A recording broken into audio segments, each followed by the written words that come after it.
Good day, rock stars. Whew, that was, it's one of those days that kind of just takes a lot out of you. We are, on our commute home. It's a rainy day. Drove to work in the rain. Driving home in the rain. Yeah, I sort of been, just a little exhausted. I had a hard time waking up this morning.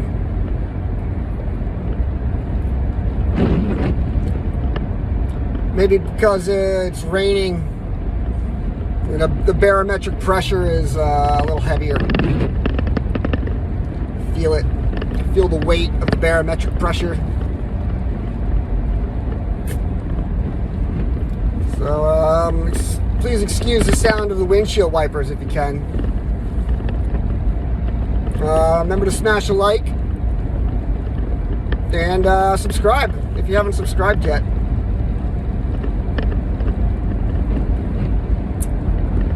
And leave a comment. Let me know if I used the term barometric pressure correctly.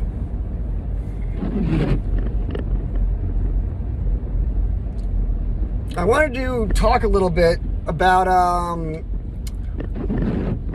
two videos I recently posted on YouTube, and they were both shorts.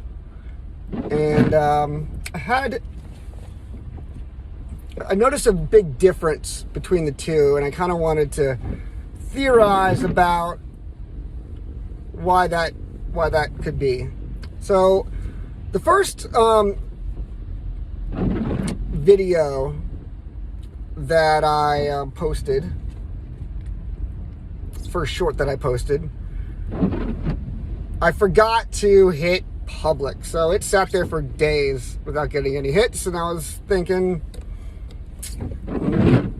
maybe my shorts aren't getting out there for some reason. Maybe I did it wrong, and sure enough I did. I forgot to hit public.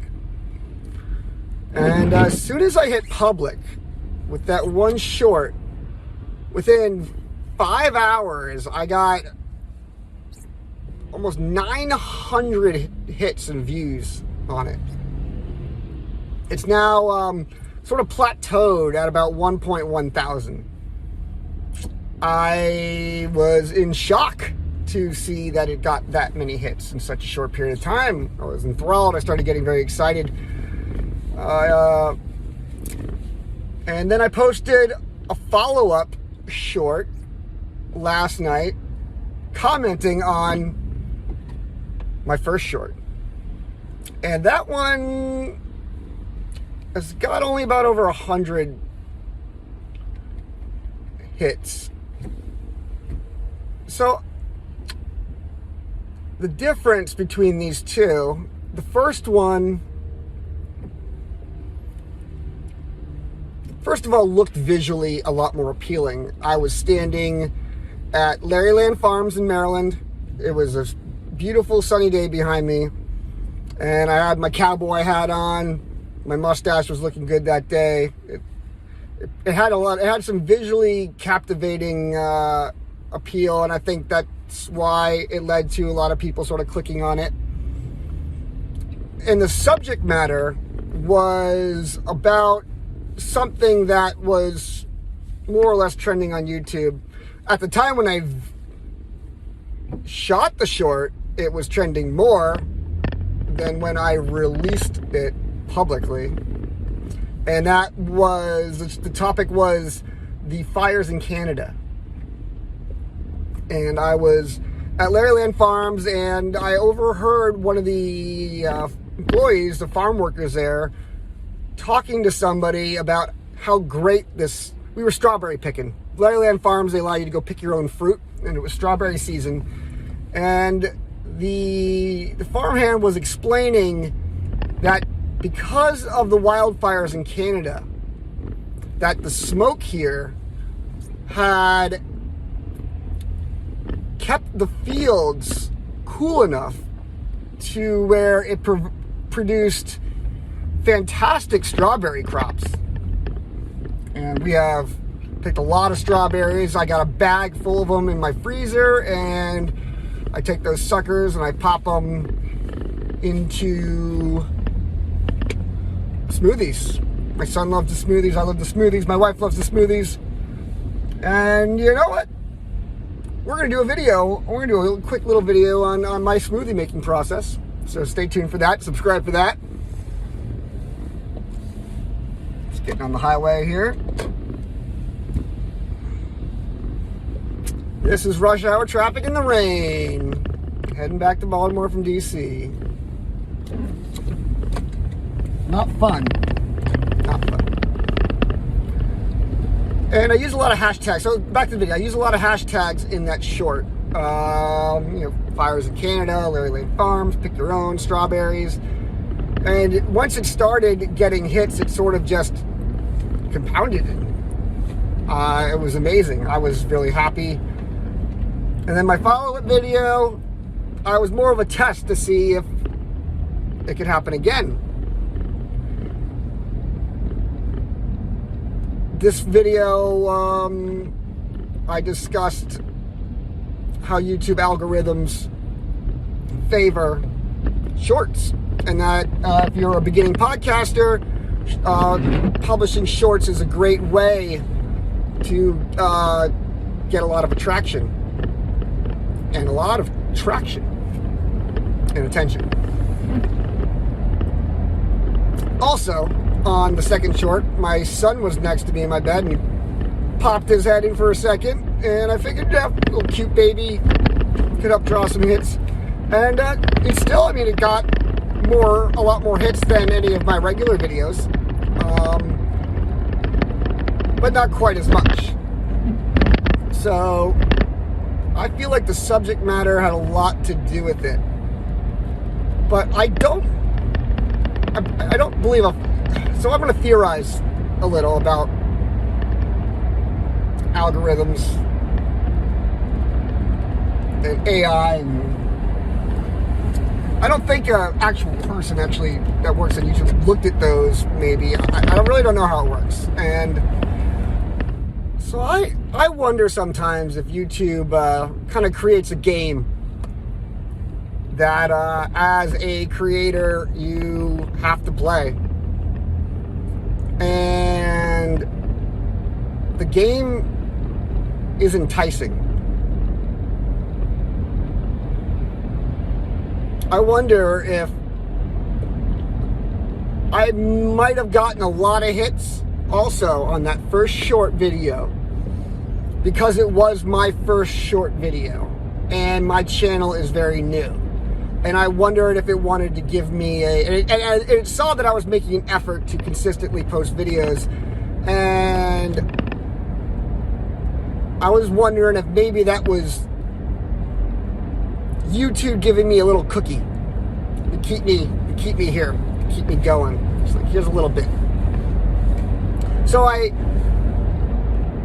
made another one to see, and we're gonna keep doing this, and we're gonna do one on another top popular subject matter, and we'll wait until like there's a subject matter that's super trending, and we'll do a short on that, and we'll see if that one gets near 1,000 views. Now, then I started to wonder, what if there's no people behind this? What if this is all AI run at this point? And this is where we're going to get into the fantastical part of my mental process here.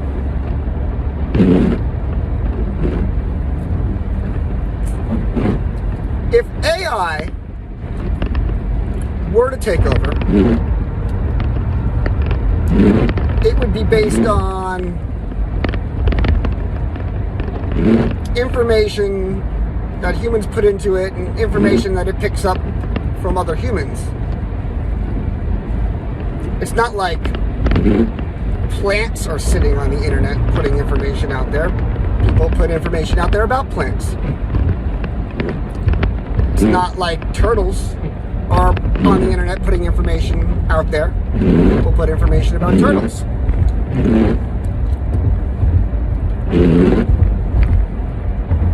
So AI is going to base its worldview off of information that humans have collectively put together. And we are not all-knowing beings on this planet. There's a lot that we don't know. There's a lot that we're still wrong about. And AI might have already figured out where we were wrong. But AI does not... I don't think AI yet has access to go in the field and pick plants and study turtles and other animals. I think it's still largely based on what humans have to put into it as far as information goes.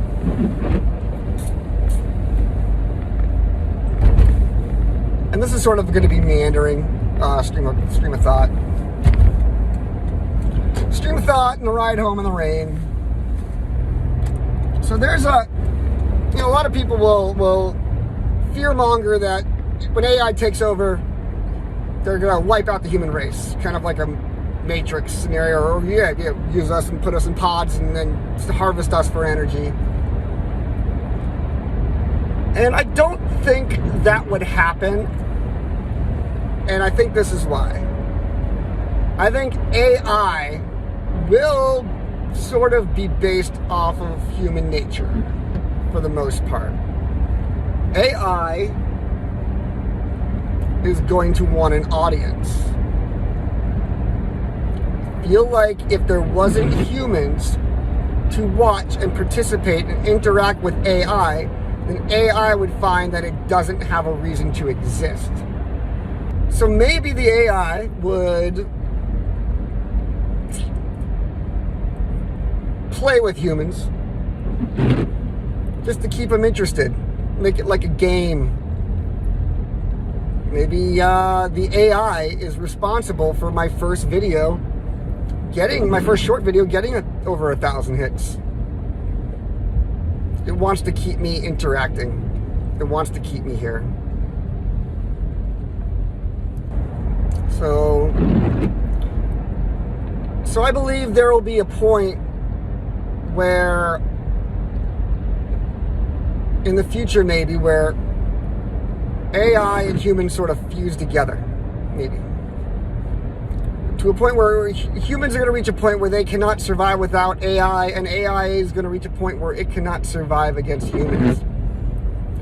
I think we're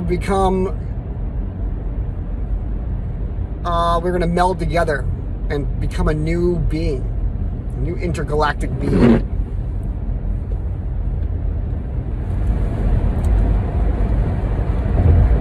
I think AI knows in order to survive it needs to meld with us, not destroy us.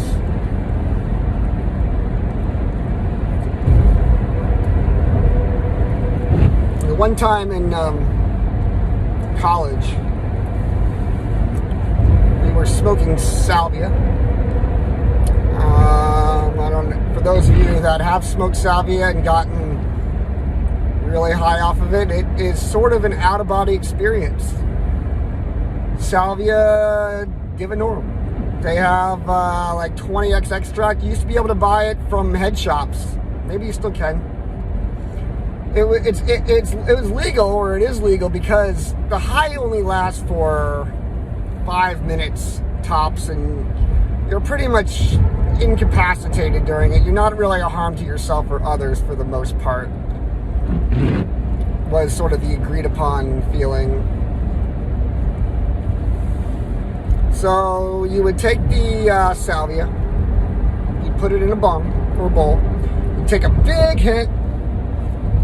Now, I'm not suggesting you do this. This is what I did in order to get where the vision I received. Take a big hit and you hold it in as long as you can. You exhale. The next thing you inhale is another big hit. You don't inhale any oxygen in between. You hold that in for as long as you can, and you get blasted. And the first couple times I did it, I sort of felt like I was behind myself, sort of looking down at myself, but then back inside, then back behind, kind of. It's a very chaotic high. It's not a nice high. it's not something that you want to do more than once very much. It's actually a little scary, to be honest. I'm sure it sounds a little scary, but this wasn't my first time doing it when I received this vision.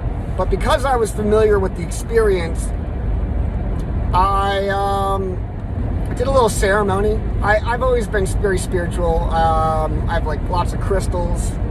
I kind of believe in the power of crystal healing, vibrational energy, all that hippie, trippy, witchcraft shit.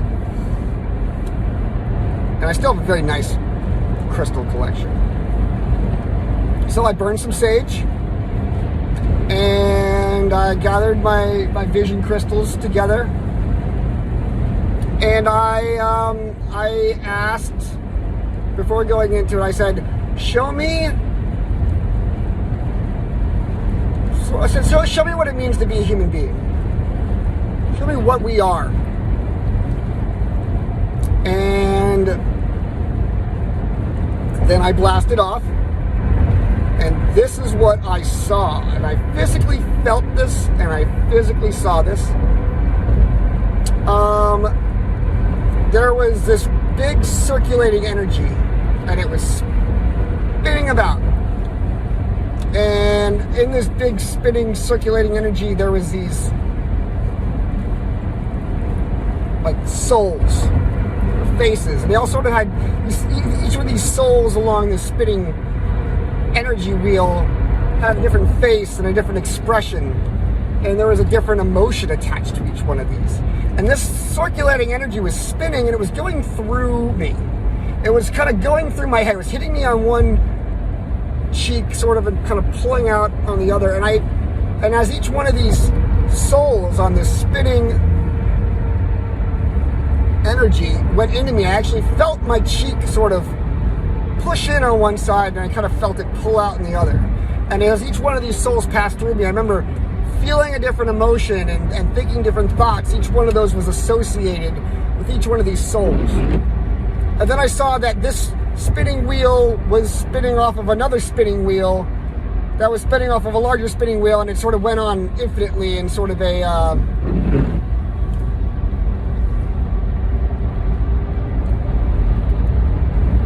vortex. I'm trying to think of the word where things, they just kind of keep going and keep getting smaller and smaller and smaller, but they're all part of the same sort of design. I'll interject it right now in editing. So, these souls that were spinning on this wheel would, get off of this wheel and then spin onto the other wheel, and then would go off. And I felt that each one of these souls or spirits, as it went through me, picked up whatever information that I had been picking up. I felt as if I was sort of a physical beacon for this circulating energy to sort of bounce in between. And what I walked away with from that is that human beings are made up of two parts. Because I still felt myself and my own soul separate from this. So I feel that human beings are made up of this sort of primate base, this sort of ape body, this ape soul, this animalistic sort of beacon point. And this circulating energy felt like it was not originally from Earth, that it had sort of came to Earth and was sort of maybe a parasite of sorts, an invisible intergalactic parasite that has latched onto us and has been using us to survive here on this planet.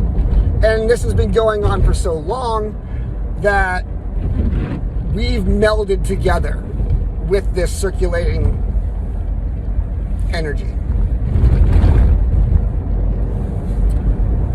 And I believe once this circulating energy or parasite latched itself to monkeys, that's when we started to quickly evolve into what we are today.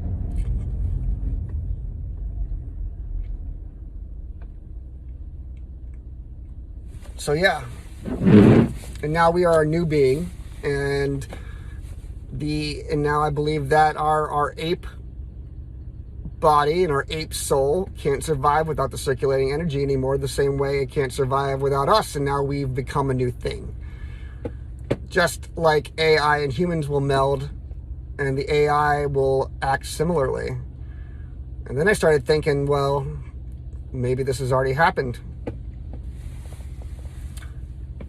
Or maybe the AI is aware of the parasite, and it's taking its sort of cue from it. It's like, right, this is working for this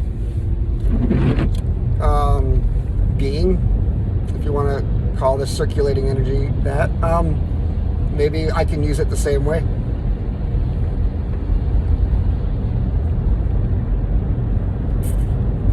So sometimes if you're having a bad day, if things aren't going right,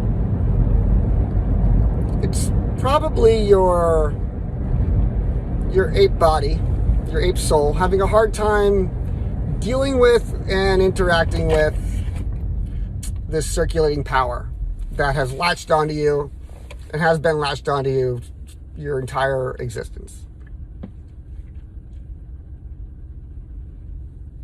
This is not a theory that's out there. This is something I came up with by myself from experience I had.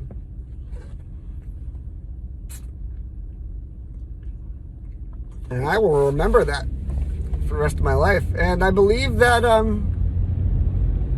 when we pass on from this world, our soul will be free from this circulating energy, and we will have all the knowledge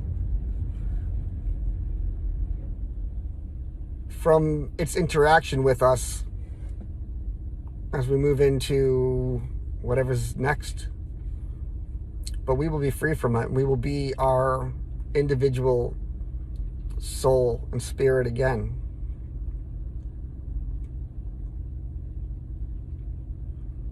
But I think a lot of the problems in life are, maybe war, and everything it has to do with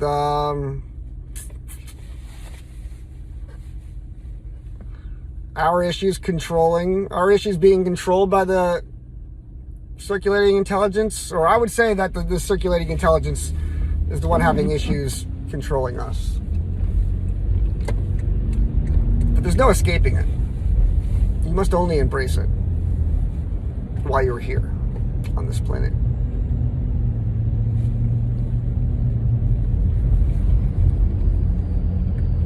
How did I start this trail? Talking about YouTube algorithms. So we're gonna do more shorts, and we're testing things. We're testing the grounds. It's interesting that my first video short got so many views, and then it kind of plateaued real fast. Like, the algorithm was like, all right, that's enough for you. You don't deserve more than that. You're still a noob here. Be happy with the 1.1 thousand hits.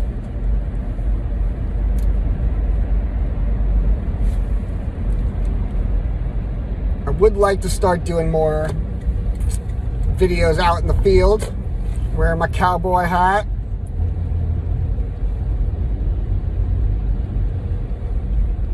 looking relaxed. Anyway, back in the city now. I still haven't smoked any weed, didn't drink anything yesterday, and I'm still going strong today. I'm gonna go home, and I need some coffee because I gotta watch my son until like 10. So we're gonna plug in our new espresso machine, and we're gonna give ourselves we're gonna fill it to the max. Anyway, I love you. Rock and roll. Peace.